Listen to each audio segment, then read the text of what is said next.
Today in this how-to video, I will be demonstrating how to use a glossary in an expository text.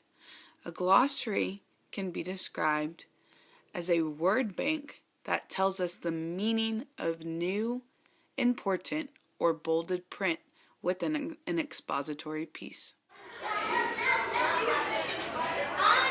When reading an expository piece, it is important to know where a glossary can be found. Usually, glossaries are going to be found in the very back of the text. The last page of the book or the last few pages will hold the glossary. In this glossary, there's a smaller selection of words. Antenna, metamorphosis, molt, predator, pupa, and wingspan.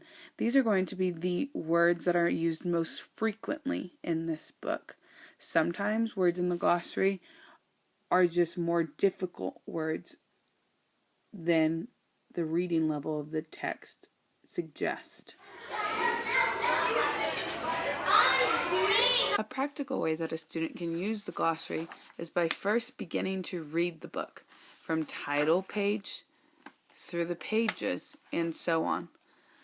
A student can read the book and read the paragraphs aloud, and when they come to a word that is unfamiliar to them, or in this case, one that appears frequently, they may go to the back of the book and find the glossary to find the definition of this new or important or frequently used word.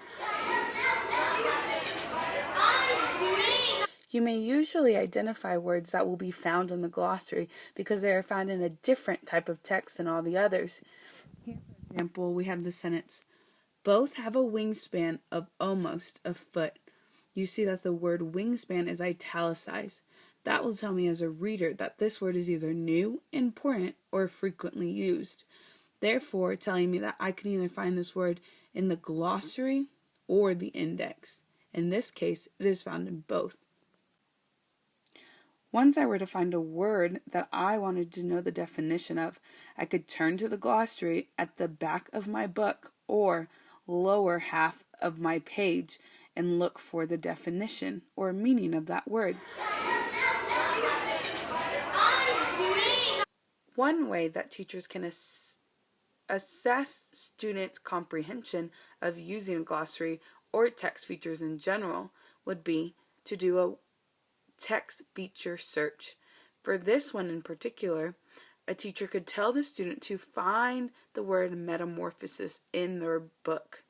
The student would turn to the index, look for metamorphosis on page 21, and then read the glossary to find the definition. Knowing the definition of unknown words builds the student's comprehension of the text as a whole.